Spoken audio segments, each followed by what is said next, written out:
अरे मूर्ख, तू कौन है? देखता नहीं देवराज इंद्र स्वयं पधारे हैं। मेरे रास्ते से हट जा। बस इंद्र का यही अहंकार उनकी मौत का कारण बनने वाला था। भगवान शिव इंद्र को भस्म करने ही वाले थे। तभी देवताओं के गुरु बृहस्पति ने महादेव के पैर पकड़ लिए। महादेव शांत तो हो गए, लेकिन उनके त्रिनेत्र से निकली वो भयानक ऊर्जा बेकार नहीं जा सकती थी। शिवजी ने उस आग को समुद्र में फेंक दिया, लेकिन किसी को नहीं पता था कि उसी आग से संसार के सबसे ताकतवर योद्धा का जन्म होगा। एक ऐसा योद्धा जिसने भगवान विष्णु की पत्नी और माता पार्वती तक को मांगने की हिम्मत की। आखिर कौन था वो, और क्यों भगवान विष्णु को अपनी ही भक्त के साथ छल करना पड़ा? कहानी शुरू होती है स्वर्गलोक से। समुद्र मंथन के बाद हुए भयंकर देवासुर संग्राम में असुरों को हराने के बाद देवराज इंद्र को अपनी सत्ता, वैभव और अपने अचूक अस्त्र वज्र का भारी अहंकार हो गया था। उन्हें लगने लगा था कि पूरे ब्रह्मांड में उनसे शक्तिशाली कोई नहीं है और हर किसी को उनके सामने सिर झुकाना ही चाहिए। एक बार इसी अहंकार में डूबे देवराज इंद्र और गुरु बृहस्पति भगवान शिव से मिलने कैलाश जा रहे थे। इंद्र का अहंकार इसी बात से झलक रहा था कि देवताओं के पूजनीय गुरु बृहस्पति पैदल चल रहे थे और देवराज इंद्र उनके बगल में अपने विशाल हाथी ऐरावत पर शान से बैठकर जा रहे थे। शिवजी अपने भक्तों का घमंड कभी नहीं टिकने देते। वो जान गए थे कि इंद्र सत्ता के नशे में अंधे हो चुके हैं। उनका यही घमंड तोड़ने और उनकी परीक्षा लेने के लिए महादेव ने एक डरावने सन्यासी अघोरी का रूप धरा और जानबूझकर उनके रास्ते में लेट गए। इंद्र ने अहंकार में आकर सन्यासी को हटने को कहा। जब सन्यासी ने अनसुना कर दिया तो इंद्र का गुस्सा फूट पड़ा। उसने अपना वज्र उठाया और कहा, हट जा, वरना तुझे यमलोक पहुंचा दूंगा। तभी उस सन्यासी की तीसरी आंख खुल गई। वो साक्षात महाकाल थे। इंद्र कांप उठे। त्राहिमाम महादेव, त्राहिमाम। इंद्र को क्षमा कर दें प्रभु। देवराज इंद्र अपने अज्ञान और सत्ता के मद में आकर आपको पहचान नहीं पाए। देवराज इंद्र की इस घोर धृष्टता के लिए मैं आपके चरणों में गिरकर क्षमा मांगता हूँ। कृपया अपने त्रिनेत्र की इस प्रलयंकारी ज्वाला को शांत करें परमेश्वर, अन्यथा आज ये सृष्टि भस्म हो जाएगी। गुरु बृहस्पति ने प्रार्थना करके इंद्र के प्राण तो बचा लिए, लेकिन शिवजी ने अपने क्रोध की उस जलती हुई ज्वाला को समुद्र में फेंक दिया। समुद्र में गिरते ही उस ज्वाला से एक बालक का जन्म हुआ। उसके रोने की आवाज से ही तीनों लोक कांपने लगे। जल से उत्पन्न होने के कारण ब्रह्मा जी ने उसका नाम रखा जालंधर। उस बालक का पालन पोषण समुद्र देव ने किया, लेकिन उसकी शक्तियों को पहचानकर असुरों के गुरु शुक्राचार्य ने उसे गोद ले लिया। शुक्राचार्य ने उसे सारी विद्याएं सिखाईं।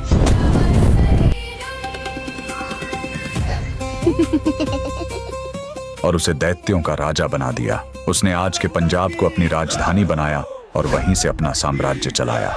तभी जालंधर को एक करवा सच पता चला। उसे पता चला कि देवताओं ने समुद्र मंथन करके उसके पिता यानी समुद्र का पेट चीरा और उनके सारे रत्न लूट लिए।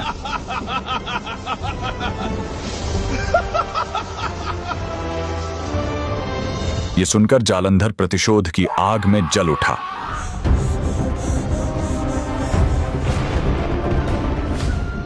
उसने इंद्र को संदेश भेजा, मेरे पिता का सारा खजाना और रत्न मुझे वापस करो, वरना युद्ध के लिए तैयार हो जाओ।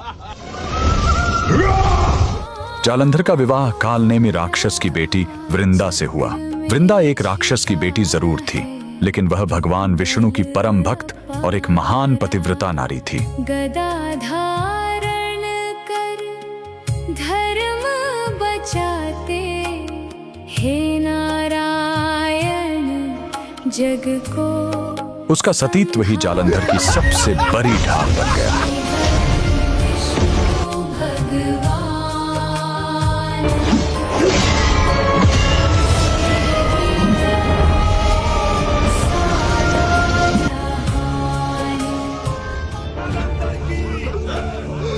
जालंधर ने देवताओं को हरा दिया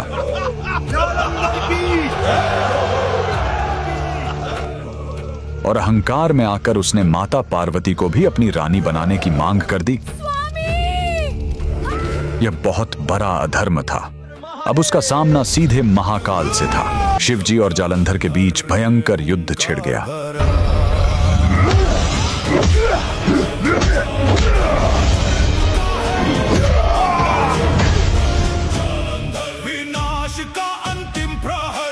लेकिन हैरानी की बात थी कि महादेव का त्रिशूल भी जालंधर का कुछ नहीं बिगाड़ पा रहा था, क्योंकि जब तक वृंदा अपने पति की सुरक्षा के लिए पूजा में बैठी थी, नमो भगवते वासुदेवाय, नमो भगवते वासुदेव। दुनिया की कोई ताकत जालंधर को नहीं मार सकती थी।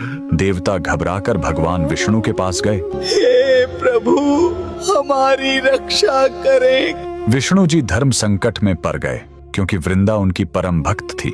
लेकिन सृष्टि को बचाने के लिए विष्णु जी ने अपनी माया से जालंधर का रूप धारण किया और वृंदा के महल में पहुंच गए। प्रिय, कहाँ हो तुम?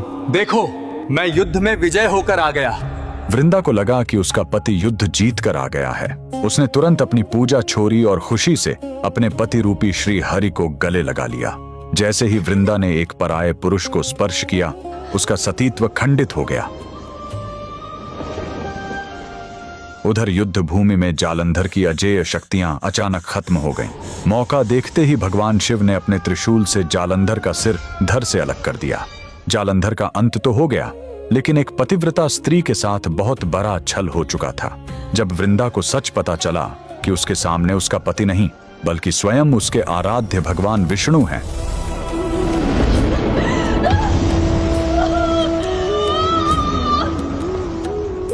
तो उसका दुख और क्रोध ज्वालामुखी की तरह फूट पड़ा। उसने रोते हुए भगवान विष्णु को 3 कठोर श्राप दिए। वृंदा ने कहा, तुमने एक पत्थर की तरह निष्ठुर होकर मेरी भावनाएं आहत की हैं, इसलिए तुम भी पत्थर बन जाओगे। जिस तरह तुमने छल से मुझे मेरे पति से अलग किया है, वैसे ही एक दिन तुम्हें भी अपनी पत्नी से बिछड़ने का घोर दुख सहना पड़ेगा और अपनी उसी पत्नी को ढूंढने के लिए तुम्हें पागलों की तरह दर दर वन वन भटकना पड़ेगा और वानरों की मदद लेनी पड़ेगी। यहाँ प्रभु श्री हरि का बड़प्पन देखिए। तीनों लोकों के स्वामी चाहते तो एक क्षण में इस श्राप को भस्म कर सकते थे, लेकिन अपनी एक सच्ची भक्त के वचनों का मान रखने के लिए उन्होंने मुस्कुराते हुए उस कठोर श्राप को सहर्ष अपने ऊपर ले लिया। अपने आराध्य को श्राप देने के बाद और पति के वियोग में तड़पती हुई महान पतिव्रता वृंदा ने वहीं योग अग्नि प्रकट की और सती हो गई। सती हुई वृंदा की राख से वहीं एक पवित्र पौधा उत्पन्न हुआ। पर भक्ति अमर होठी वहीं, जहाँ गिरी थी वो बलिदानी। तब विष्णु जी ने शालिग्राम पत्थर का रूप लिया और उस पौधे को वरदान दिया कि वृंदा, अब तुम तुलसी बनकर सदा मेरे सिर पर विराजोगी और मैं शालिग्राम बनकर तेरे चरणों में ही बस जाऊंगा। कर्म का विधान देखिए। भगवान विष्णु ने सृष्टि को बचाने के लिए छल किया था, लेकिन आगे चलकर त्रेता युग में जब उन्होंने श्री राम का अवतार लिया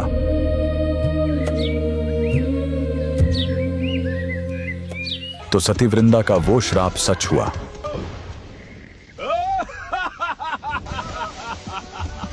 भिक्षां देहि।